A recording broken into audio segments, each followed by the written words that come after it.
Добро вечер, почитувани гледачи, добре дојдовте во уште едно издание на емисијата Прашалник на ТВМ телевизија. И овој пат избравме актуелна тема. Емисијата ја посветуваме на предизвиците со кои што се соочуваат младите и нивните перспективи во Охрид. Мои вечерашни гости се Димитар Манчев, член на извршниот комитет на Унијата на млади сили од Охрид, Вахид Мемет, председател на граѓанското здружение, на Здруженијето на граѓани Инклузија, и Ѓоко Стефановски од Социјалдемократската младина од Охрид. Добро вечер на тројцата. Првенствено ви благодарам што ја прифативте мојата покана да бидете дел од оваа дебатна емисија Прашалник. Нашиот разговор ќе го започнеме со прашањето: кој е најголемиот проблем, најголемиот предизвик со кој што се соочуваат младите во Охрид? Ајде, Манчев, вие. Ви благодарам. Најпрво се заблагодарам за поканата, за одличната можност вечера да ги вкрстиме нашите размислувања, да продискутираме за проблемите на младите. Но на почетокот би сакал да искажам едно големо неверување и разочарување, а тоа е дека како дел на извршниот комитет на Унијата на млади сили, тоа е највисокото тело на Унијата на млади сили. Така. Очекував да наспроти мене имам вечерва соговорник од Социјалдемократската младина, кој што исто така е дел од највисокото тело. Тоа е Ристе Буловски, актуелен советник во Општината Охрид. На моје огромно неверување, тој не ја прифати поканата. Јас го разбирам неговиот страф од појавата по медиумите, но сметам дека со само едноставно порано заврши политичката кариера. Да се вратам на прашањето. Прашањето беше кои се проблемите со кои се соочуваат младите. Да, главните, клучните проблеми. Па не би можел да младите. издвоам еден проблем со кој се соочуваат младите. Ние имаме недоверба во институциите, ние имаме лошо образование, катастрофално здравство, никаква инфраструктура, огромна невработеност. Младинската иселеност може би е проблем број 1, но сите овие проблеми кои што претходно ги набрав, не се само тие, не би можел да кажам да ова е најголемиот проблем. Така сметам дека лошиот квалитет на живот е најголемиот проблем. Сите тие проблеми се опфатени во лошиот квалитет на живот. Младите се соочени со милион проблеми, милион предизвици. Ние немаме никакви подобрувања за жал. Тоа е катастрофална младинска политика на актуелната власт. Може би да, има дел вина и претходната власт, ја прифаќаме таа теза, но ние веќе 2 години немаме никакви решенија, така да, младите имаат милион проблеми. Не е само еден, кој што е можел да го извам, да, тоа е најголемиот проблем. Така, кажавте, лошиот квалитет на живот, лошиот квалитет на живот сите тие проблеми кои што ги набројавте. Вахид Мемет, вашето мислење? Добро, Сонја, најнапред сакам да изразам благодарноста што не повикавте во оваа емисија. Јас се радувам затоа што ова тема, да речам, години наназад е болна за нас младите, особено за нас од граѓанските организации кои работиме на оваа тема. Сметам дека медиумите се битна алка за актуализирање на овие проблематики и на овие тематики. Она што јас сакам да го кажам како проблем на младите во Охрид е младинската иселеност, понатаму младинската невработеност, но и негледањето на перспектива за живење во Охрид. Лично сметам дека младите се разочарани од политиките, политичките партии, не гледаат перспектива овде во градот и квалитетите на младите се сведени на минимум наспроти партиските книшки на политичките партии. Значи, секој ден ни бегаат квалитетни млади затоа што не гледаат перспектива иднина и во Охрид и во Република Македонија. Меѓутоа, на некој начин, она што секој ден го разговарам со младите, не секој млад човек сака да биде дел од политичка партија, не секој млад човек сака да има партиска книшка, меѓутоа тие се доволно образовани, имаат своји квалитети да може да се вработат и без партиска книшка. Дај конечно да направиме и во Охрид и во Република Македонија квалитетите да се на пиедестал наместо политичките партии и политиките. Така, на прво место да биде квалитетот. Стефановски, што ќе издвоите вие? Кој е најголемиот проблем на младите во Охрид? Добро вечер и од мене. Фала на поканата. Прво сакам да се извинам во име на Ристе Буловски, кој што денес е на состанок во Скопје од извршниот комитет и не можеше да присуствува и мислам дека најде добра замена, па ќе видиме навака. Еден од најгорливите проблеми денеска во Охрид се за младите се невработеноста и безпарицата. Со оглед на политиките кои се воздеа години наназад, се створи таква слика дека младите денеска во нашата држава нема да успеат да најдат просперитет и дека излезот треба да го бараат во други држави. Исто за Охрид ни е многу голем проблем тоа што многу млади, пошто Охрид ни е туристички град, има дејноста е туризмот. Во Охрид има многу млади кои се на студии во другите градови, пример во Скопје, во поголемите градови, кои се одлучиле да студираат некоја друга гранка и можностите ги гледаат за подобра работа, подобар просперитет во поголемите градови, подобра можност за работа. Исто така и податокот од Светска банка дека стапката на младинска невработеност е доста голема.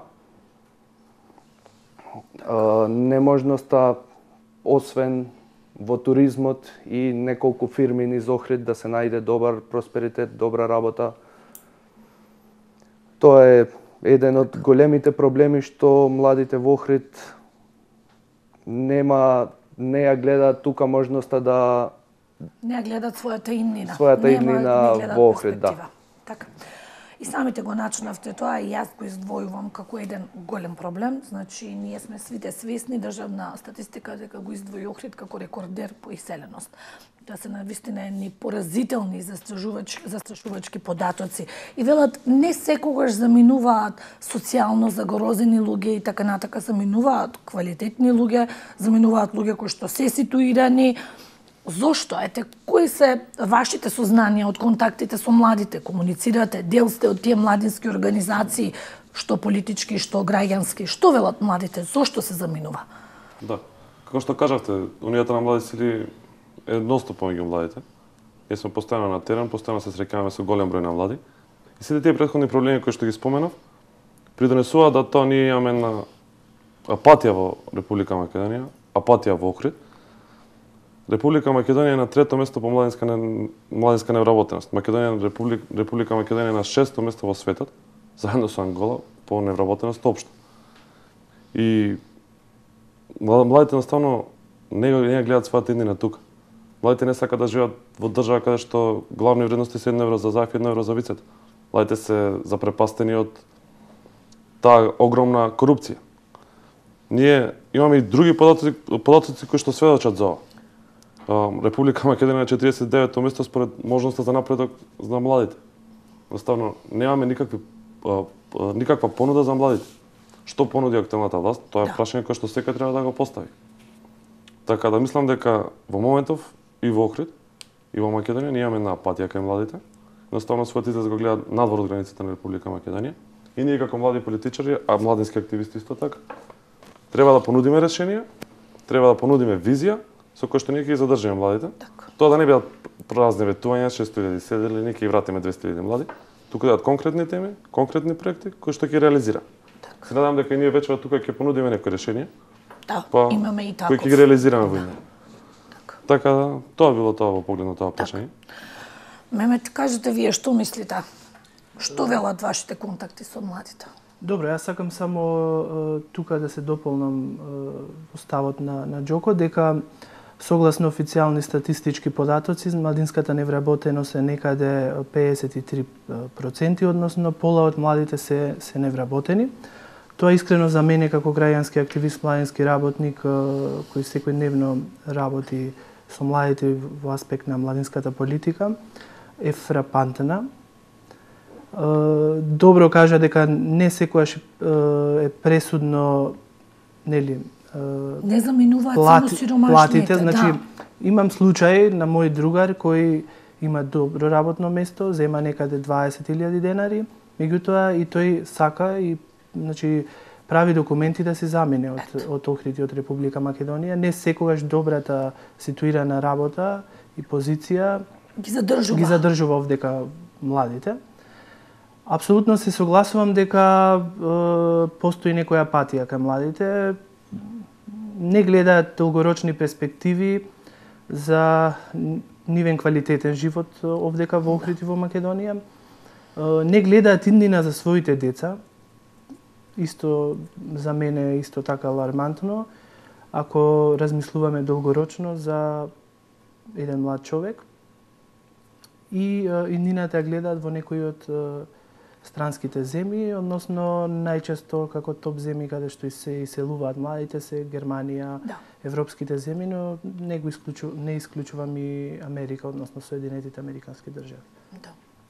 Стефановски, вие во поглед на ова прашање? Точно така, и јас се сложувам дека младите се во некоја апатија, но сите знаеме дека таа апатија настана во прошлиот период, во изминатите 10, 11, можеби и повеќе години, каде се створи една таква слика што секој млад човек во државава, и не само млад, и постарите, единствен излез гледа само во странство.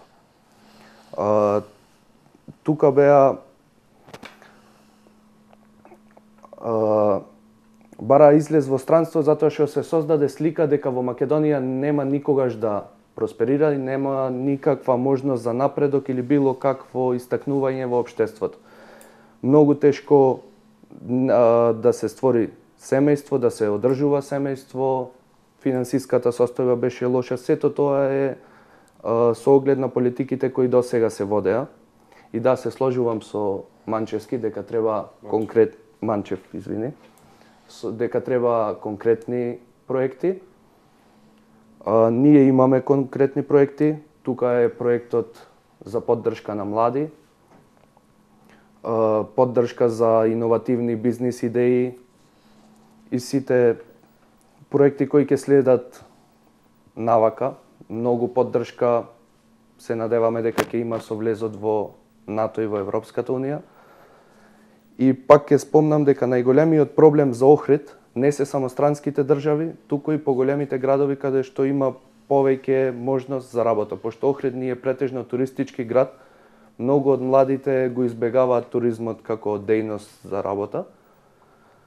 Но сепак има и доста млади кои што се уште тука и треба да превземеме доста мерки за да ги задржиме и да им ги подобриме условите за живот тука во Охрид. И да се потрудиме и не само на нив да ги задржиме, туку и да ги вратиме нашите другари кои што некои се во другите градови, работат, некои се во странство. Така. Да. Може само кратко. Може како не, слободно. Слушаме тука дека ќе ги вратиме младите. Помина 2 години. Ние не видовме дека на аеродром организиравме плек музика да ги пречекаме тие 200.000 млади кои што требаше да се вратат со доаѓањето на СДСМ на власт. Ние 2 години немаме никакви проекти и повторно главната теза е дека ВМРО-ДПМН не е крива за младите. А веќе 2 години, од 2016 година ВМРО-ДПМН не е на власт. Ние 2 години слушаме дека ВМРО е крива за иселувањето на младите. Точно, но ситуацијата со младите не може да се реши преку ноќ. И не само со младите, со сите. Во државата беше оставен таков пустош и таква лоша ситуација, што тешко дека може да се реши за преку ноќ или за толку брзо време. Се надеваме, беше насочена политиката на Социјалдемократскиот сојуз кон влез во НАТО и Европската Унија. Се надеваме дека со многу проекти навака ќе ги привлечеме младите да останат тука, а можеби некои да се вратат назад. Јас сакам Слободно. до двајцата, со оглед дека доаѓаат од големи политички партии, од СДСМ и од ВМРО-ДПМН. Со различни ставови, така. Со различни ставови. Јас упатувам апел до вас двајцата. Вие сте тие, како политички помладоци, кои треба да действувате внатре во вашите политички партии. И, бидејќи вие имате и советници, и пратеници, претходно сте биле на власт, сега СДСМ е на власт, да действувате внатре преку политичка партија, овие проблеми да се решат. Преку политики иницирани од вашите политичари. Токму тоа е Јас нашето не следно гледам, прашање. Како? Не гледам особено во Охрид, цело време во предизборие и ВМРО и СДСМ разговарало за младите, младинските проблеми, меѓутоа не гледам нешто што реални, конкретни решенија за да се надминат овие искрени проблеми. Час поскоро упатувам апел да се превземат, да действувате внатре, да лобирате во вашите политички помладоци, час поскоро нешто да се превземе. Значи веќе ситуацијава е алармантна. Ако нешто час поскоро не превземеме, значи и тие млади што се тука, и тие ќе заминат. Тогаш што ќе ни е град, што ќе ни е држава ако младите не се тука? Ќе направиме пензионерски град и пензионерска држава? Согласувам потполно. Токму тоа е моето следно прашање. Дали имате конкретни предлози? Ете, како младина, како и политичари сте вие, дел од политичките младини, од сојузите. Какви решенија сте размислувале ли конкретно како да се подобри состојбата, како да се задржат младите овде? Веќе сите потенциравме тука дека невработеноста е еден од круцијалните фактори поради кои што младите си од Република Македонија. Како да се отворат работни места? Каде? Би потенцирал тука две одлични проекти. Тоа се Костел и ОДВ Електрик. Тоа бе две странски инвестиции донесени од претходната власт. Дури и премиерот Заев имаше доблест да се слика од тие одлични инвестиции. Сметам дека со нив две се отворија премногу доволно работни места, но не треба тука да запре трендот.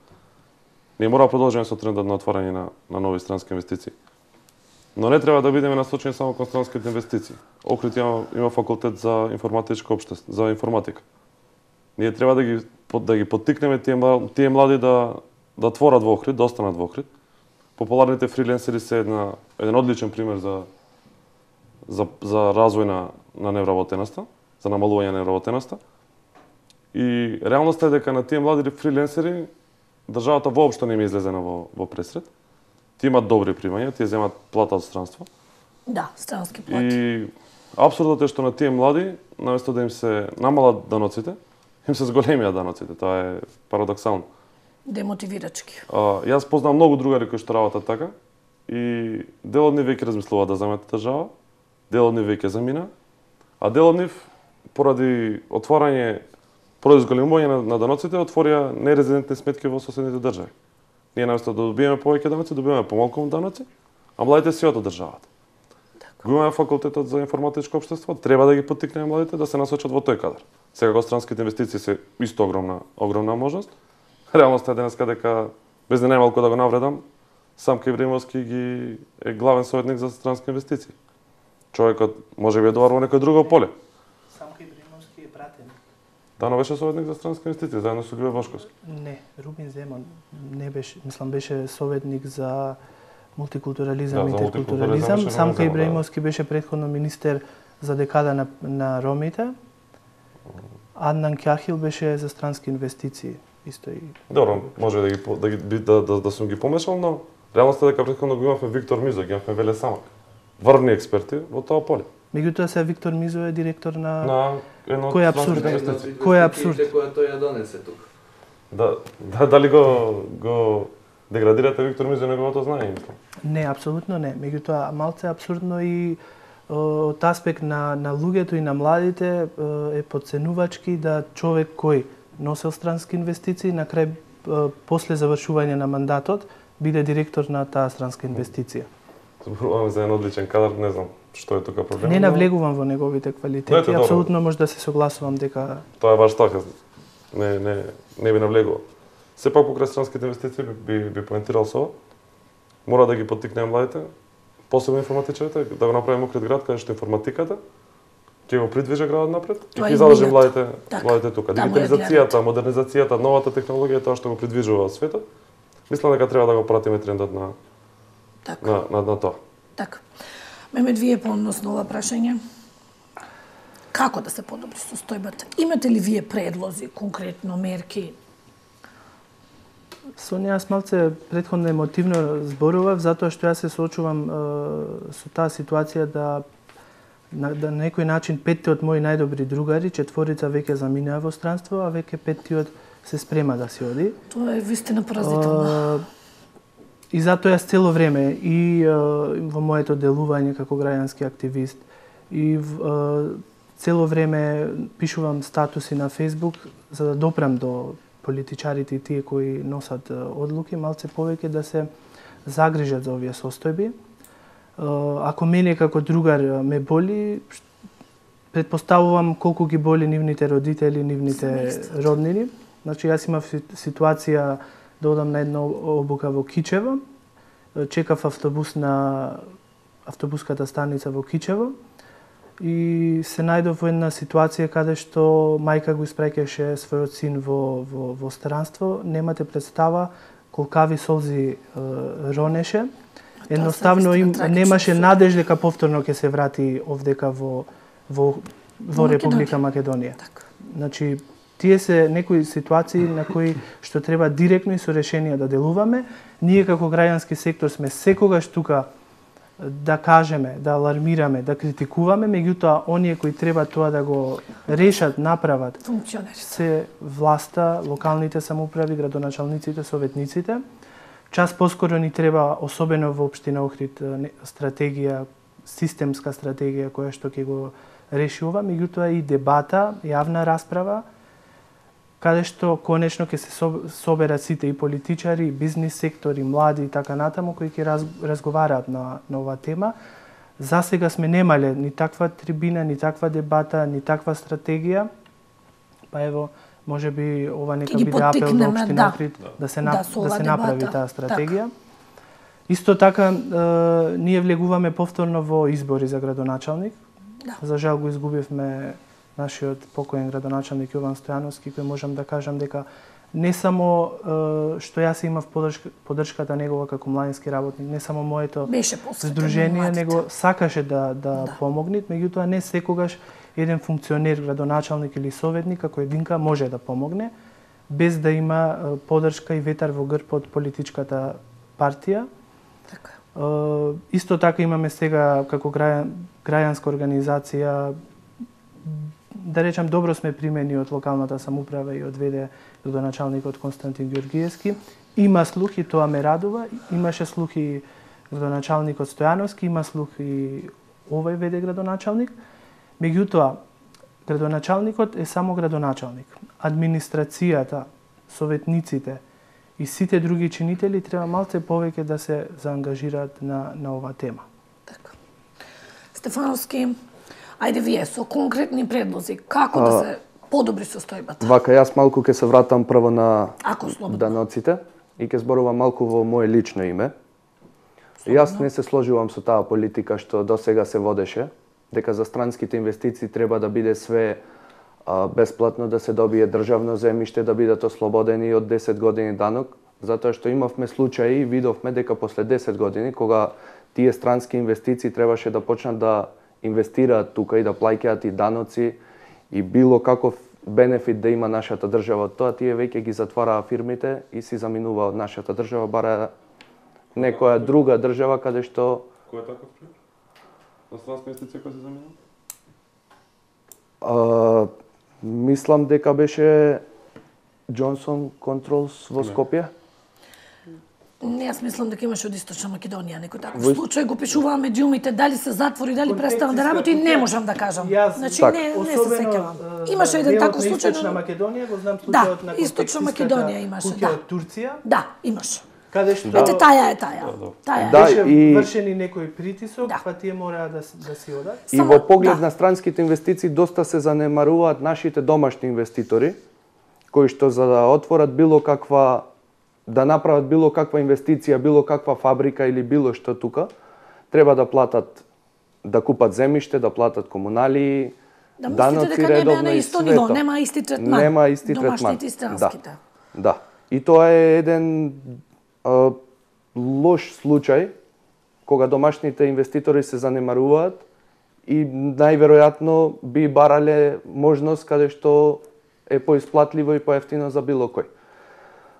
Ги спомнавме тука ОДВ Електрик и Костал. Тие две фабрики, да, доста ја подобрија ситуацијата во Охрид. Економијата.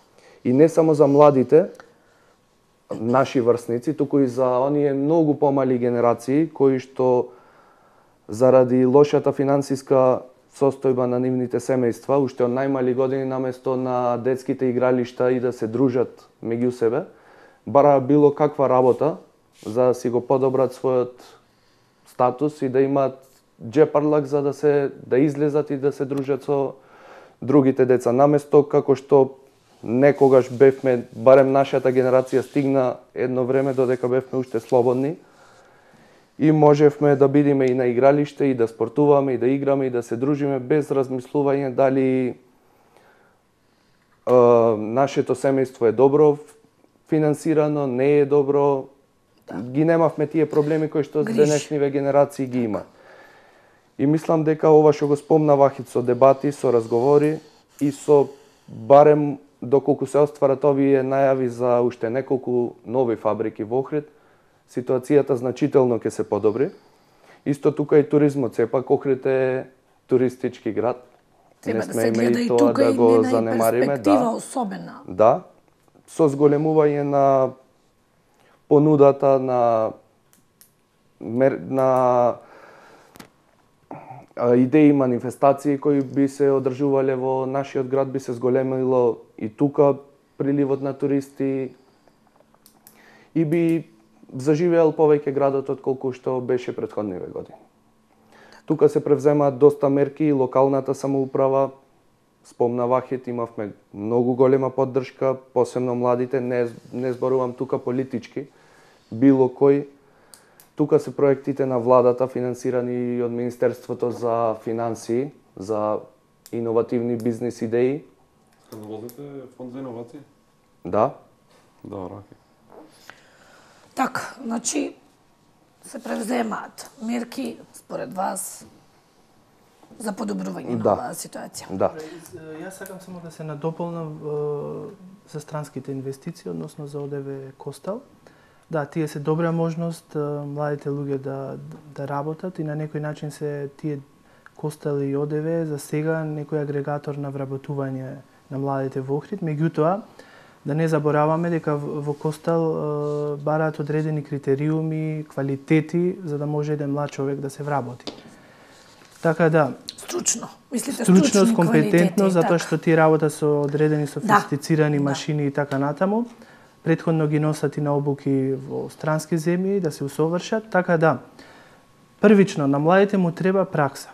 Значи ние имаме млади кои учат и средни училишта и факултети, меѓутоа излегуваат голи боси без знаење. Но праксата е недоволно застапена во Да, тоа го дебатиравме минатата и во емисија стручното образование, дека тоа е тоа што недостига. Така да, Како е не тоа секој случајот? млад човек, ако претходно нема искуство, ако нема работено, ако не се усовршил, ако нема поминато, да речам, одредени работи каде што тој би се усовршил, не може да дојде до пазарот на труд, односно и вработување во Некомпетентен е за во тие, слободно. Да дополнам малку.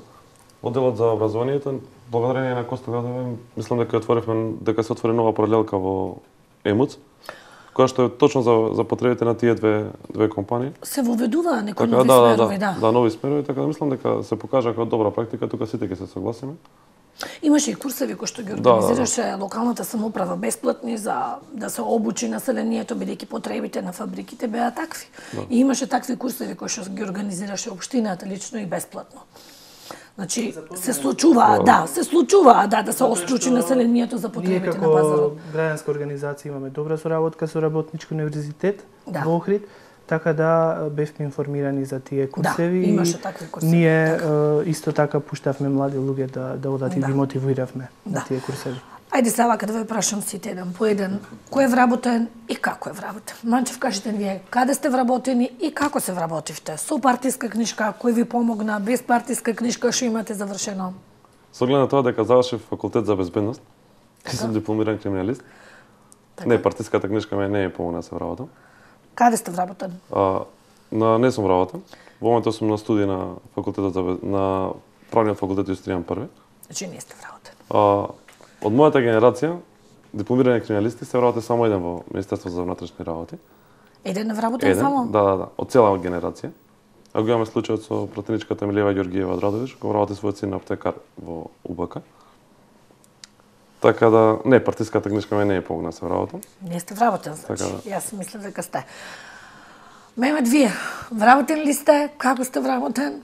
Што завршивте? Ќе бидам искрен. Јас ја неам, јас ја имам таа срекна околност за разлика од моите сограѓани, односно од мојата заедница, заедницата на балканските египчани, да бидам, односно и сите граѓани во Охрид и да ме знаат, добро да ме знаат. Добро, делувам како граѓански и како граѓанска активист. иницијатива, така. Меѓутоа, за жал морам да кажам дека и јас сум невработен. Не се вработен. Она што секојаш во животот ме терало е да барам алтернатива. Јас години наназад бев вклучен во граѓанскиот сектор, добивав искуство, знаења за аплицирање на проекти, за работа во граѓански организации и тоа ми даде можност сега да на некој начин сам да се снајдам и да работам на проекти, така да на некој начин да... Сте пробали ли да се вработите? Ете, сте се обидели каде? Каде ја гледавте вашата иднина, па сте биле одбиени? Така. Сум аплицирал на да речам, на многу работни места, и на приватни, и на државни. Сум имал случај да аплицирам, значи да дојдам до ситуација да не одбирам работно место, да аплицирам во да спомнам, ќе бидам искрен, во ОДВ Електрик. Имав интервју со директорот и кога ми го виде CV-то, заради тоа што сум бил и координатор и сум бил дел од многу меѓународни проекти и други проекти, локални, национални и така натаму, човекот да ми каже ти не си за овде, работи, излези од овде и работи општествени работи и допринеси за развој на градот и на државата, немој да се затвораш во кругот на фабриката и да немаш развој на твојата кариера.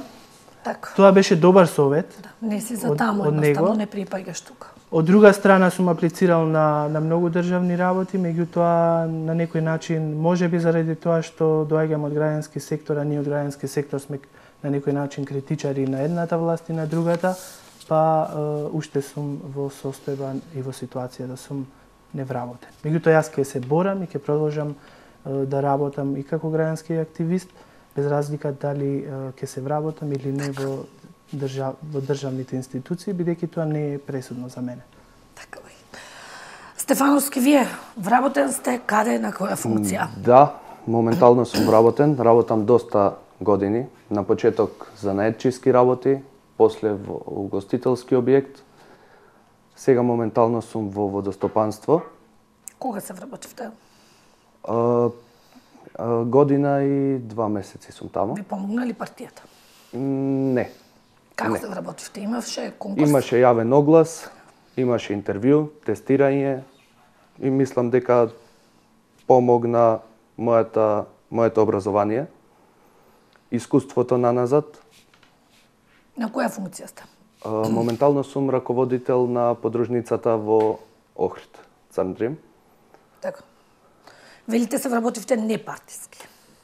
Точно, да. Непартиски и тоа е малку тешко да се разбере сега, затоа што 11 години наназад знаеме сите дека без политичка партија не можеше ни да се помисли да се вработи во некоја државна фирма, во локалната самоуправа. Сите знаеме сега дека барем во Охрид нема партиски книшки, дека се гледа квалитетот и дека доста луѓе од прошлата гарнитура се останати на истите места и си ја обавуваат работата квалитетно како што треба. Тврдите дека партиската припадност не е клучна, не е од клучно значење. Не. Меѓу вие сте пробали да се вработите ли во државна администрација, во државна фирма, во МВР, сте пробали? Не, бидејќи сум политички активен, бев и на советничка листа, бев на 11-то место. Јасно ми е дека делот со безбедносните служби за мене таа кариера, мислам дека ќе причека некои подобри времења, но сепак сум активен во политиката. И во тој дел сметам дека таа пракса на партиски вработување едноставно мора да прекине. Младите треба да престанат да ја гледат својата иднина во државната администрација. Воопшто не се согласувам со Стефановски. Не се вработувало по партиска припадност. Тука имам еден список со партиски вработување, непотизам, доколку читам целиот ќе биде многу долга, не би сакал. Но би напоменал неколку така интересни имиња. Председател на СДММ, е вработен пред месец дена во царина. Зетот на председател на општинската организација е вработен во Агенција за цивилно воздухопловство, мислам дека правилниот назив. И баш сакам Џоко да ми го објасни. Се извинувам, ако може да поентирам само. Би сакал Џоко да ми го објасни делот како се станува раководител на една државна институција. Толку брзо, толку краток рок. Директно вработување раководител, окей. Ова пракса мора да престане. Значи овде морам да ве прекинам. Okay, не е директно вработување. Јас бев управник на приватна фирма 2 години. Потоа бев во угостителски објект на почеток на рецепција, потоа бев менаџер на угостителскиот објект и потоа аплицирав на јавниот оглас и имаше и интервјуа, имаше и други кандидати, имаше и тестирања и одлуката сепак ја донесе управниот одбор, каде што генералниот директор е од ДУИ. Немаме директ, нашата партија нема директна. Сме во коалиција, но немаме директна релација со нив. Зборувате за институција во која мојот брат во минатото аплицираше, а сега во Австралија, мислам. Извини пак што ви упаѓам во зборот. А за другите имиња што ги спомнавте. Има и кај нас млади луѓе што 11 години не можеа да помислят да се вработат. И тие сега, затоа што Социјалдемократскиот сојуз е на власт, не треба да аплицираат и да се вработат никаде. Мора да аплицираат и некаде да влезат и тие на работа. Да, го очекував дека ќе кажат дека да ВМРО ДПМН не било криво. Никој не спречува никого не е криво за аплицира и да се оди на секое работно место, има и тестирање и бодирање и сите тие работи. Значи вработувањата во се според тестирање и бодирање? Немам вработувањата на информации Мира за Дизел се вработувањето според нема непотизам тука. Александар Кирацовски е главен кадрович во Република Македонија. Мислам, тоа се факти. И да, рековте, имало минатото партиски ротување, јас не се согласувам, но тоа беше главна теза минатите години. Дајте таа пракса да престане. Мислам дека и Вахи тука ќе се согласи со мене. Јас се сложувам. Тоа мора да престане. Таа пракса да со партиски ротување. И мислам дека сега таа пракса е на многу ниско ниво и дека за многу брзо време ќе прекине. Добре, сакате да прочитам некои од имињата, па да видиме дали престанала или не престанала таа пракса. Може да прочитате, ама тука имам 40. 40 точно, ама во Охрид нема. Примери со непотизам зборува. Значи Тоа е скандал беше тоа со Мира Дизел. Ја викам Дизел, не може да не се сетам на неговото презиме. Тие беа најактуелни вести изминатите Александар Кирацовски медиуми. е главен кадрович во Република Македонија. Значи скандал до скандал. Фондот за иновации стана институција каде што се вработуваат сите партиски службеници. И пред избори ние во Охрид имаме 70 нови вработувања. Пред избори. А во локалното има ли вработувања? Значи, имате ли информација? Сега. Да, имаше најава дека ќе има конкурс за вработување во јавните пред избори е забрането да се вработуваат луѓе. Значи тоа е апсурд. Не, имаше 2 огласи за луѓе што работат внатре за да добијат унапредување. Така. Само тоа? Она што јас успеав да го видам. Имаше критика немам информации за други. Опозицијата дека се работи за нови. Меѓутоа ајде да бидеме реални. Значи не само СДСМ сега и претходно ВМРО ДПМН истото го правеше. Мора да бидеме малце самокритични. Вахид мислите дека вработувањата се дефинитивно политиката е толку многу во животот на секој човек.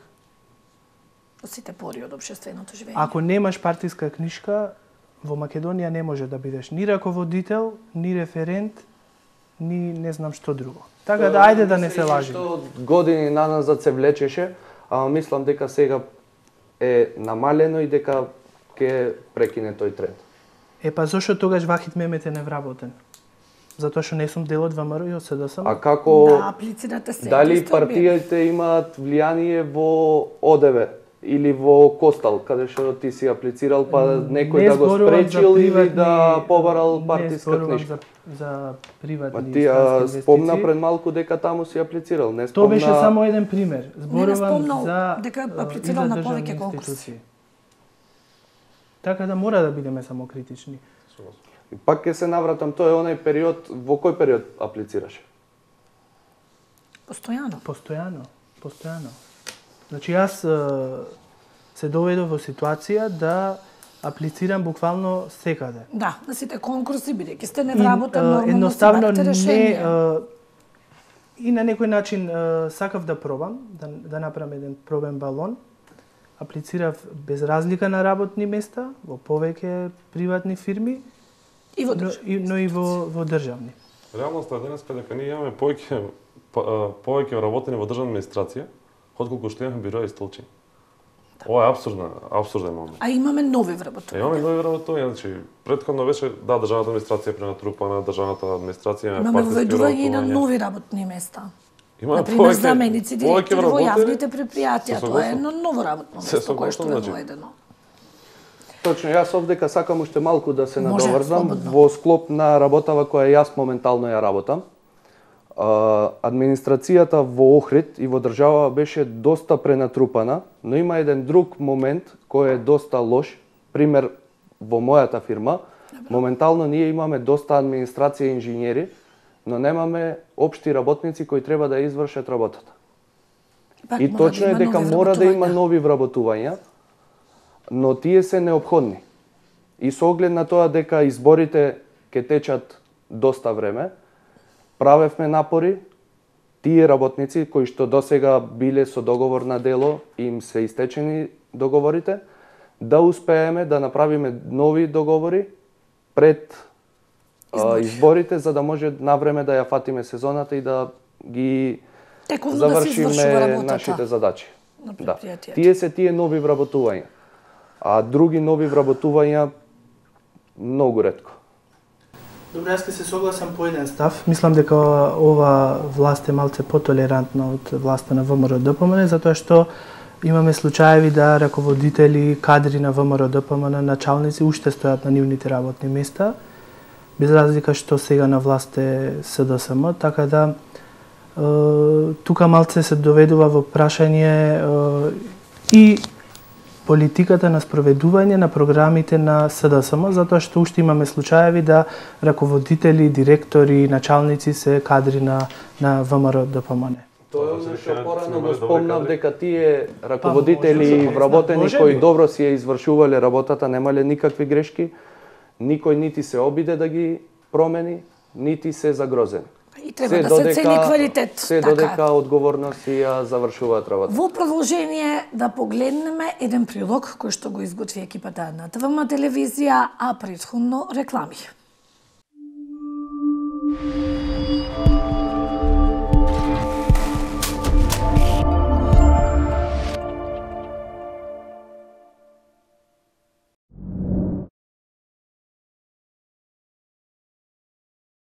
Безработицата главен фактор за иселувањето на младите од Охрид, градот последнава деценија е неславен рекордер по иселеност во земјава, речиси и да нема семејство во градот кое не испратило дел од своите најблиски во туѓина.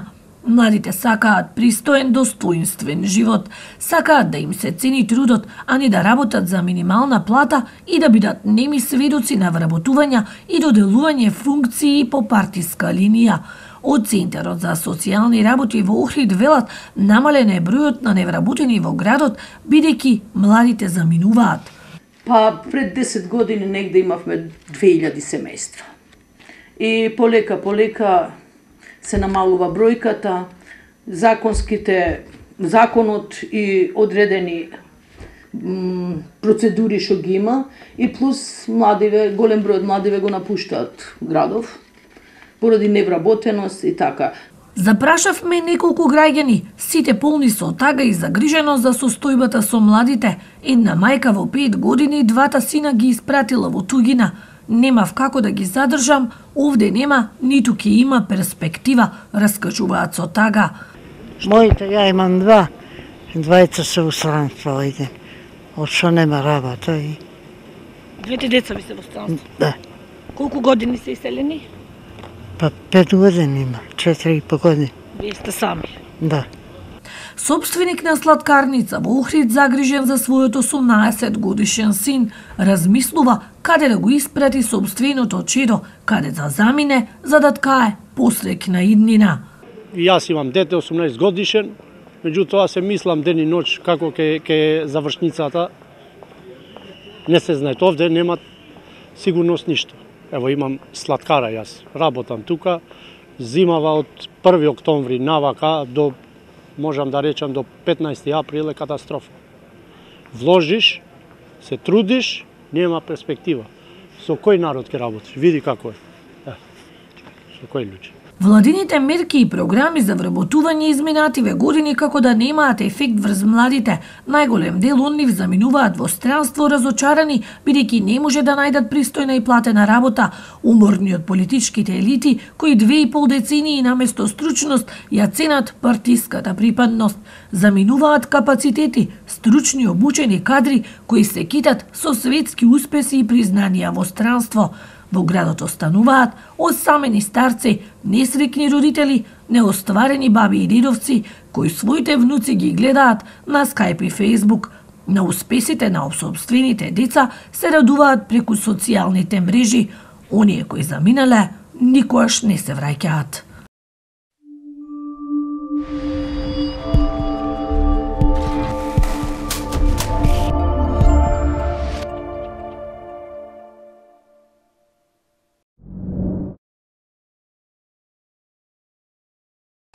Еве повторно продолжуваме со нашата дебата. Повторно се вративме на иселувањето како еден од клучните предизвици на младите во градот. Јас во продолжение би сакала да ги запрашам моите гости.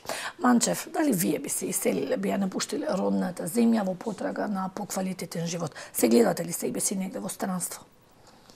Ова е многу емотивно прашање за мене. Причина што во септември месец го испратив мој брат во Австралија, студент дипломиран на земјоделски факултет со просек 9.6.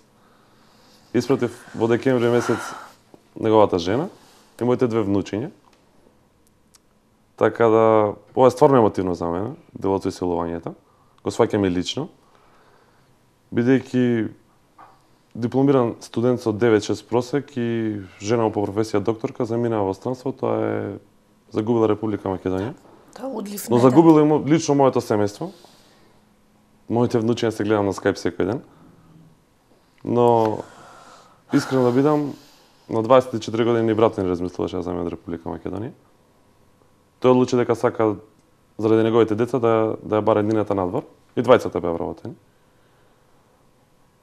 Јас не мислам дека во моментов не би замел од Република Македонија, сакам мојата иднина, моето семејство да биде во Република Македонија. Сега сакам Република Македонија, тука е мојот дом. Но сепак не знам, брат ми на 24 години викаше дека никогаш не би замел од Република Македонија, но во моментот кога имаш деца, ќе различно размислуваш. Но мислам дека не би замел. Така. Вахид, вие би ја напуштиле ли земјава во потрага по подобар живот? Апсолутно се согласувам дека ова е емотивна тема. Јас секој ден се соочувам со различни судбини, со различни животи, секој ден разговарам со млади луѓе. И верувајте, разочараноста е голема. Многу е лесно, имаме многу патриоти кои живеат надвор од Република Македонија и цело време ги гледаме и на Facebook и на сите други тие медиуми како разговараат за Република Македонија, меѓутоа ние кои живееме овде знаеме како и најтешко ние. Многу е лесно да си патриот од Америка и од Германија, меѓутоа нека дојдат, нека живеат со нас, па да видиме како е да се живее во Република Македонија, континуирано. Јас сум вечити оптимист, без разлика што мојата сопруга е медицинска сестра и моментално работи во приватна ординација. Јас имам можност веднаш да си заминам од Република Македонија, затоа што особено Германија бара кадар медицински лекари, медицински сестри. Меѓутоа, јас ќе продолжам да се борам до последниот здив овде, во мојот роден град, во Република Македонија, со моите родители, се до онај момент кога на некој начин ќе сватам и ќе разберам дека немам екзистенција, финансиски средства за да можам да опстојам. Меѓутоа и тогаш ќе размислам два пати пред да пресечам да одам некаде надвор од Република Македонија. Така. Стефановски, сте размислувале ли да ја напуштите Македонија, да гледате негде иднината надвор од родната земја? Не, сум имал доста тешки моменти и финансиски и сум работел било каква работа и за наетчиска и се. Никогаш не сум помислил, имав можности, порано имам и сега, но никогаш не сум размислувал да излезам од Македонија и да барам просперитет негде надвор. Секогаш сум се трудел колку што можам повеќе да придонесам тука, да ја подобрам ситуацијата и за мене, и за другите генерации, за моите врсници. Затоа и сум вклучен активно во сите процеси и политички, со цел да колку што можам да придонесам за подобрување на ситуацијата овдека, за што помалку други луѓе и наши врсници и другари да размислуваат за заминување во странство или било каде во било кои други. Дали поголеми градови или поразвиени држави. Така. Младите денес се соочуваат и со уште еден проблем. Значи, семејствата се намалуваат. Повеќе од едно дете ретко кој што размислува да има. Манче, вие оженет сте, имате деца? Не, сега уште имам 24 години. Не. Како дел од конзервативна демохристијанска партија, да, во иднина се надам дека ќе имам многодетно семејство. Семејството е столбот на државата, всушност. Така да се надам дека ќе имам едно многодетно семејство, кое што ќе ми исполнува мене. И како што кажав, да, семејството е баш столбот на државата. За жал гледаме ние дека младите не се одлучуваат да имаат повеќе од едно, две е веќе максимум деца кои што се ги дозволуваат. Причина за тоа е пак ќе се вратиме на животен стандард кој што е низок.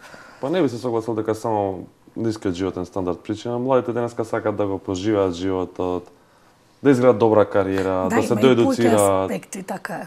Сметам дека повеќе се и тоа е проблем, генерациите се сменаат порано. Така да мислам дека имаме проблем со многодетното семејство. Огромна разлика, да. Но видете го пак повторно тука ќе поентирам политички за жал, но ги окина мерката трето дете, која што беше добар проект за добар социјален проект би рекол. Мотив. Немаме мерки за млади имаше. брачни парови.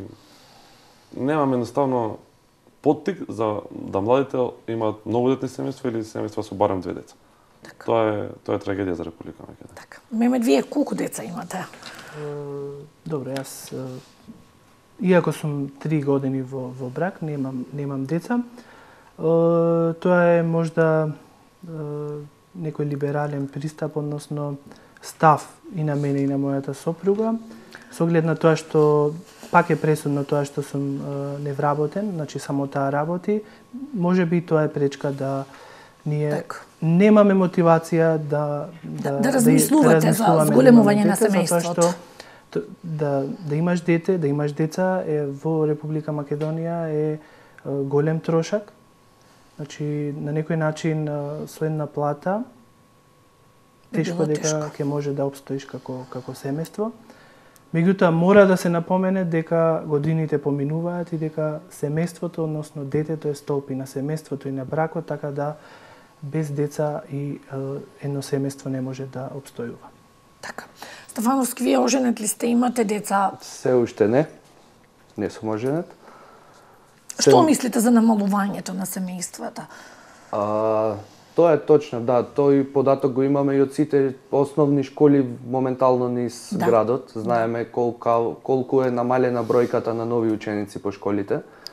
Но и сите знаеме каква е ситуацијата во државата, како беше досега, како е уште моментално, дека сите млади луѓе знаат дека тешко е сами да се издржуваат, а не камоли семејство и деца. Секој родител сака на детето да му возможи да има се. И денешните деца не се како порано се позавидливи, подрски. Друго време е така. Никој родител не би сакал негово дете да биде навредено или омаловажено и до последно, додека не обезбеди сигурна работа, сигурен просперитет. Мислам дека тоа е главната причина што младите брачни парови не се осудуваат да имаат едно или повеќе деца.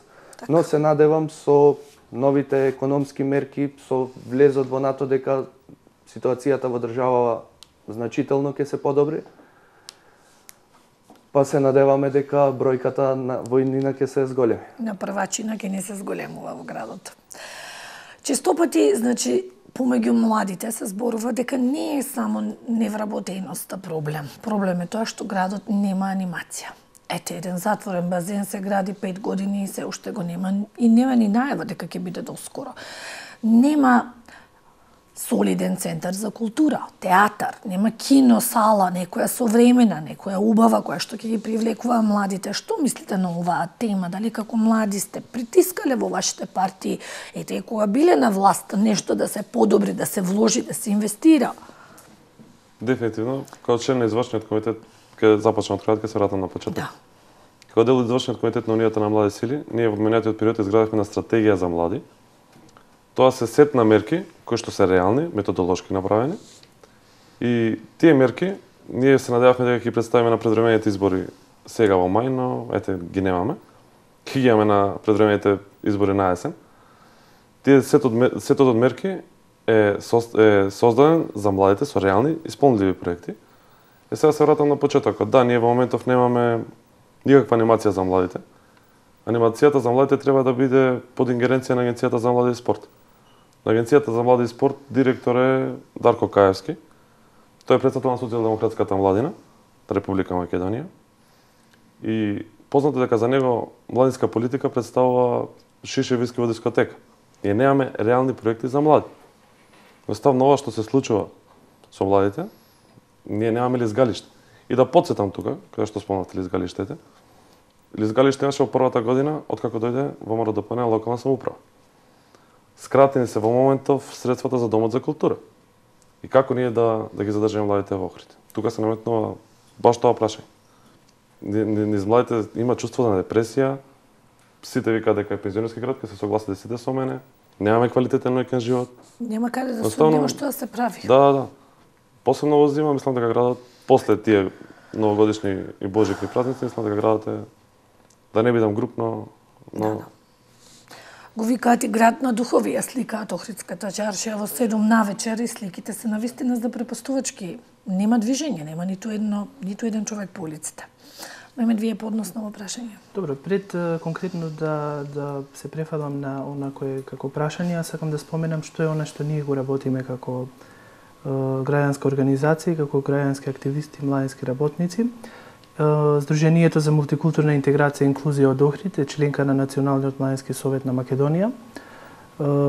Исто така ние сме регионална канцеларија на Националниот младински совет на Македонија за југозападен регион. Од друга страна сме членка и на Младински банки на Македонија. Тоа е проект каде што во градовите лобираме во склоп на општините, заедно со бизнис секторот, да има одреден фонд каде што ќе можат да аплицираат младите луѓе за проекти од интерес на младинската политика и од интерес на зголемување на квалитетот на младите луѓе. Добро, на некој начин сме разговарале со општина Охрид, добро, иницијативите се добро прифатени. Исто така морам да споменам дека ние веќе немаме функционален локален совет за млади. Првата работа на која треба да пристапиме е да се повторно реактивира локалниот совет на млади, како најважно тело советодавно на градоначалникот. Ние како здружение таа иницијатива сме го доставиле до општина Охрид и чекаме на некој од наредни совети да чекате одговор, да се повторно реактивира.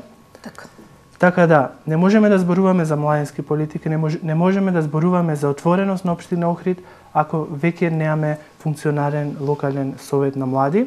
Да не забораваме дека претходно на локални избори се ветувало и Младински културен центар, и локална канцеларија за млади. Овие се тие битни ресурси за да може да почнеме од стартна позиција, да зборуваме за развој на младинските политики и зголемување на квалитетот на живот. Час поскоро мислам дека треба да се формира овој локален совет за млади, понатаму и отварање на таа локална канцеларија за млади. Ние имаме еден цел, да речам, сектор оделение во општина Охрид за развој на младинската политика, меѓутоа мислам дека пак пресудно е тоа што тие луѓе што работат таму не се доволно компетентни и стручни и да можат да работат во полето на младинската политика. Тие се само ставени таму да работат, да завршат својата работа до 16 часот, меѓутоа немаме конкретни бенефиции за младите. Стефановски, ајде бидејќи доаѓате од власта, кажете ни на овие критики дека нема ништо во градот. Има Така, ли јас некоја прво ќе најава да почнам- се подобри оваа состојба? Прво ќе почнам со критиките од Манчев.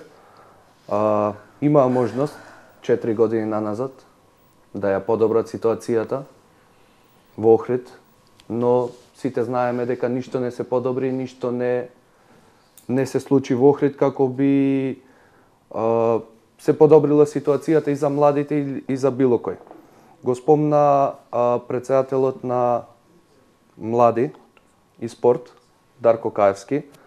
Јас ќе го спомнам прошлиот претседател, кој што 3 пати до сега го одобрија проектот, имаше средства испланирани за игралиштето фудбалско во Лесковец, а сите знаеме на какво ниво стигна игралиштето, полно е со земја и шут. Вие сте 2 години власт, го средивте уште? Ке се надоврзам и на тоа. И ништо не се превзеде во тој поглед. А мислам по информациите што ги имам дека средствата беа 2 пати сигурно, мислам дека и 3 пати одобрени за игралиштето во Лесковец. Втора работа, власта во Охрид дојде во период кога веќе беше изгласан буџетот, без ни еден проект во општината.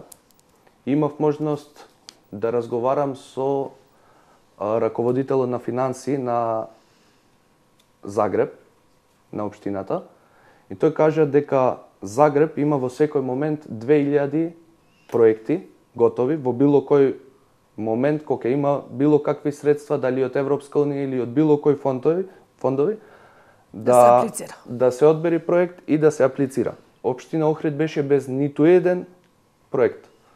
Не можеше ништо да се превземе. И за жал, прераната смрт на градоначалникот прекина многу работи и знаете следуваат локални избори. Многу проекти се моментално во застој. Ево како што спомна Вахид, канцеларијата за млади беше планирана и во завршна фаза. Исто беше проектот Месец на спортот, каде што цел месец сите терени со кои поседува спортскиот центар ќе бидат отворени за сите млади, за сите фудбалски школи и кошаркарски и од сите спортови, за да можат младите да се дружат, да се собираат. Да се анимираат, да има некоја рекреација, забава. Така. Но мислам дека ќе продолжиме да се бориме и ќе издействуваме сите тие проекти што беа за младите да продолжат понатака. Исто така и театарот го спомнавте дека да, и затворениот базен, мене ме интересира интересира околу тоа, често граѓаните прашуваат. Имате ли некаква информација? Не сум многу запознаен, но мислам дека во последно време дека се продолжени активностите за работа. Дека веќе се работи. А исто и со театарот спомнавте дека не работи. Точно е, Охрид нема кино, младите од Охрид одат во Скопје или во Битола на кино. Нема соодветна сала. Точно.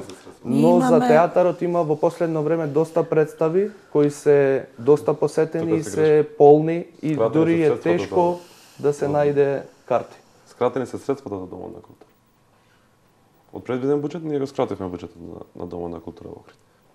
Иако може само кратко да имаше најава дека ќе се изгради модерен, современ центар, театар, центар за култура, кој што ќе доликува. Имаше најава, меѓутоа ја нема. Ние 2 години слушаме едно време, ние слушаме ке.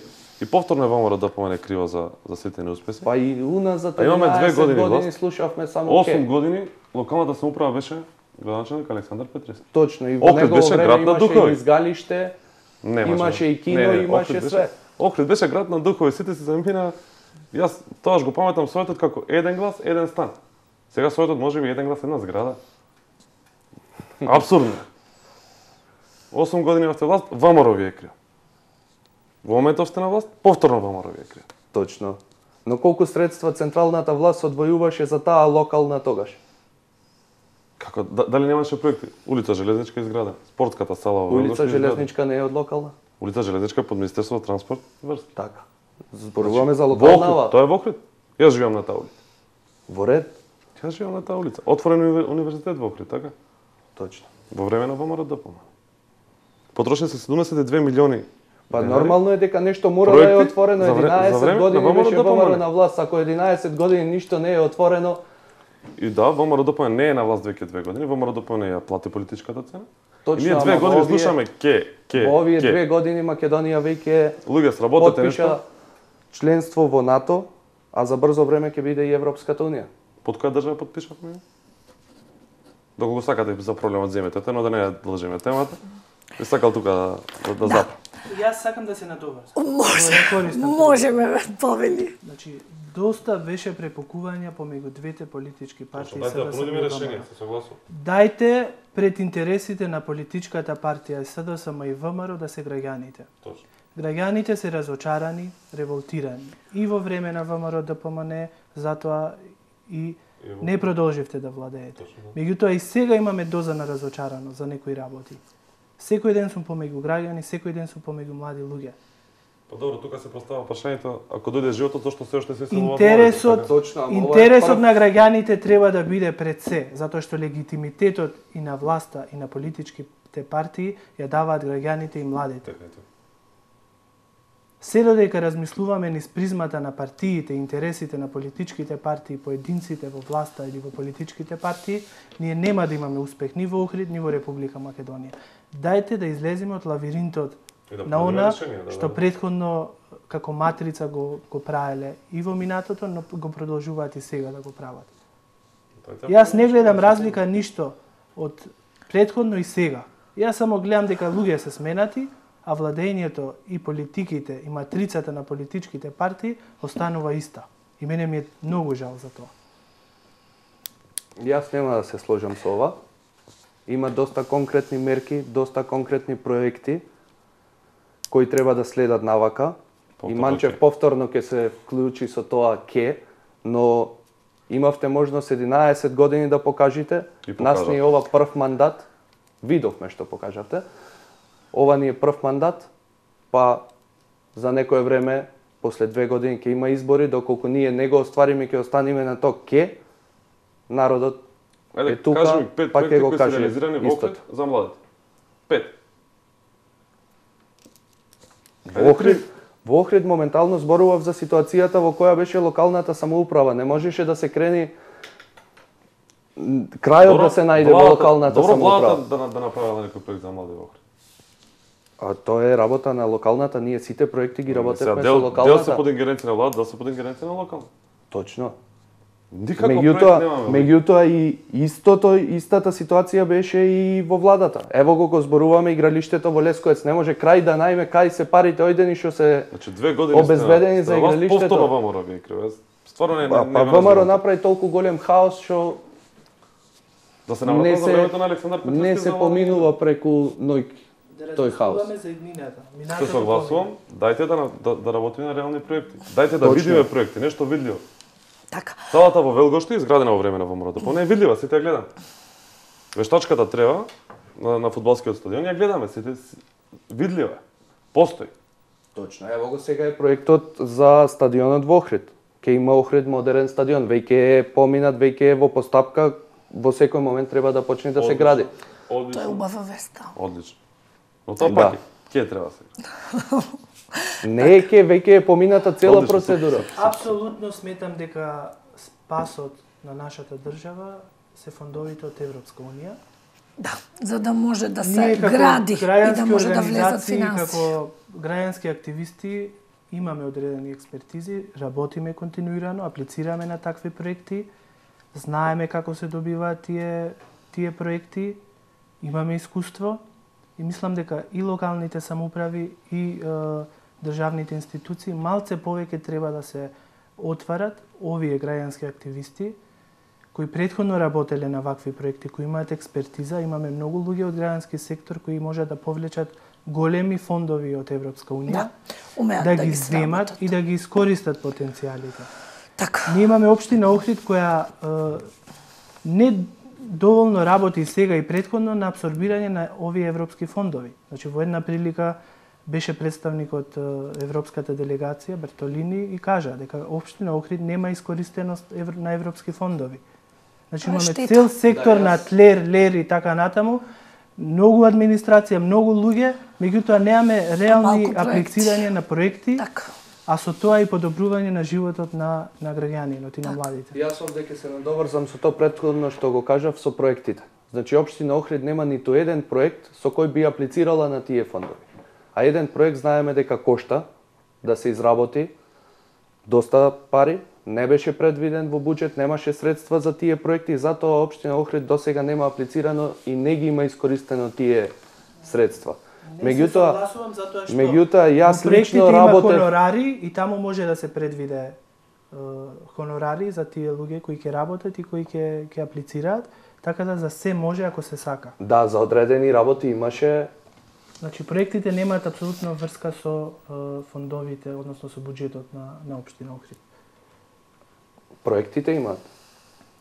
Европските. Не, тој предлага за од Европа. Добро, како и да се ближиме при крајот на нашата емисија, јас на сам крај сакам да за сите едно прашање. Ете, Манчев, зошто ВМРО нуди подобри политики за младите и каде го гледате Охрид, ете, за 10 години? На подобро? Секако се надам дека на подобро. Тоа е целта на нас политичарите. Зошто ја браните Тоа е вашата целта опција? на Зошто ВМРО нуди на сите подобри? нас овде како да види решенја? перспективи за 10 години. Би направил една споредба помеѓу младинската ветувана добро позната младинска гаранција, со која што се опфатени само 700 луѓе. Би направил споредба со Македонија вработува. 19.000 нови работни места во само една година. И ние во минатото сме покажале дека се грижиме за младите, но ние имаме визија за еднината. Ние сме отворени спрема младите, ја бараме нивната доверба, но и очекуваме нивната поддршка да не се приклучат во проектите, да ни сугерираат, отворени сме за сите дефинитивно. Сакаме една нова политика со реални проекти, конкретни проекти, со кои што ние за 10 години ќе направиме Охрид град на информатиката, град со модерна технологија, град во кој што да, ќе се исполнети дури градинките, така да со една добра, квалитетна, заедничка политика на сите нас, со една добра визија, со реални проекти, а не ветување. Мислам дека ќе успееме во тоа да го вратиме Охрид на правиот пат. Се надам дека ќе добиеме поддршка и од младите, ја очекуваме поддршката од младите. Мислам дека младите конечно ја препозна разликата и ги повикувам сите млади да не се приклучат во оваа битка за подобар Охрид. Така. Стефановски, после вие, Мемет, за крај, вие последен ќе кажете. Стефановски, зошто ја браните вашата политика, зошто социјалдемократската младина е подобро решение?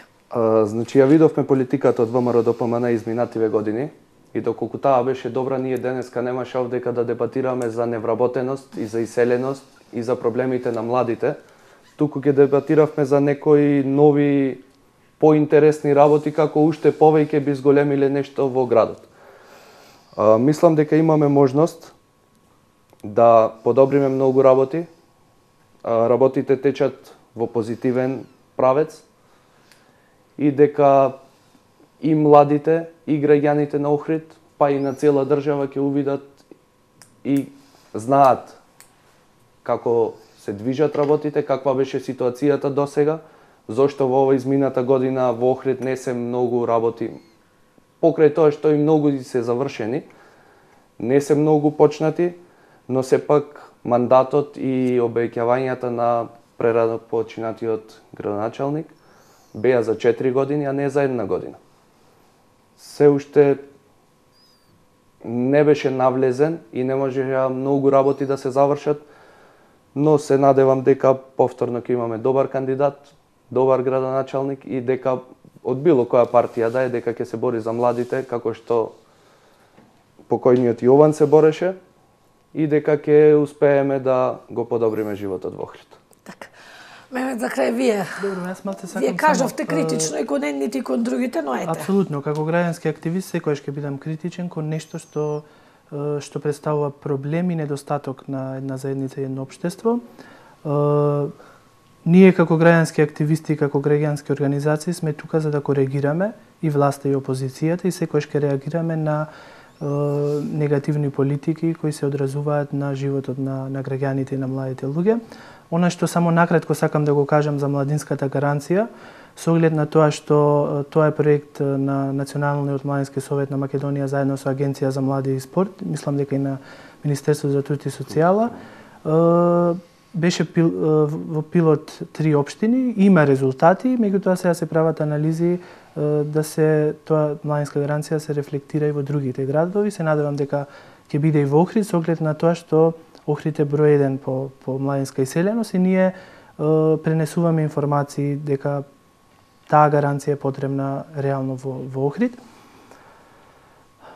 И јас мислам дека ако Охрид се сака од срце, ако на работите му се пристапува од срце, мислам дека многу работи ќе се подобрат. Мислам дека политичарите кога ќе се нафатат да превземат одредена функција или да бидат кандидати за градоначалници или градоначалници, треба да влезат со мислата да променат нешто и да работат во интерес на граѓаните, а не на политичките партии. За жал имаме ситуации да политички кандидати за градоначалници понатаму станале градоначалници, меѓутоа се она што тие сакале да го дадат за Охрид, да го направат за Охрид, биле спречени од политичките партии. Откаде доаѓаат? Откаде што доаѓаат, затоа што се косат со интересите на партиите и на интересите на партиите со бизнис секторот и така натаму. Она што сакам јас да го пренесам овде до политичките партии е дека на овие локални избори за градоначалник ќе победи тој кандидат кој ќе понуди реални решенија и за младите, и за проблемот со урбанизација, но и за проблемот со бездомните животни. Тие се тие 3 клучни теми на кои што треба да се задржат кандидатите и да дадат конкретни решенија. Ние како граѓанска организација за време на кампања ќе направиме и дебата со младите и на сите кандидати за градоначалници, се со цел ставовите на кандидатите за градоначалници да дојдат до младите. Така, да допрат до нив. Сметам дека на некој начин одредени политичари во Охрид се многу затворени, особено кон младите и кон граѓаните. Значи, имам впечаток дека можеби не размислуваат дека за брзо, односно заради прерано починатиот градоначалник ќе дојдат за 1,5 година локални вонредни избори за градоначалник. Час поскоро, младите и младинската политика треба да биде топ приоритет на политичките партии. Така. Ако ги изгубиме младите, тоа зашто би функционирале како држава и како општина? Тие се иднината. Така. Почитувани, ви благодарам што бевте дел од нашата дебатна емисија. Верувам дека успеавме да го задржиме и вниманието на нашите гледачи. Почитувани гледачи, ви благодариме. Се гледаме повторно следниот вторник. Довидување.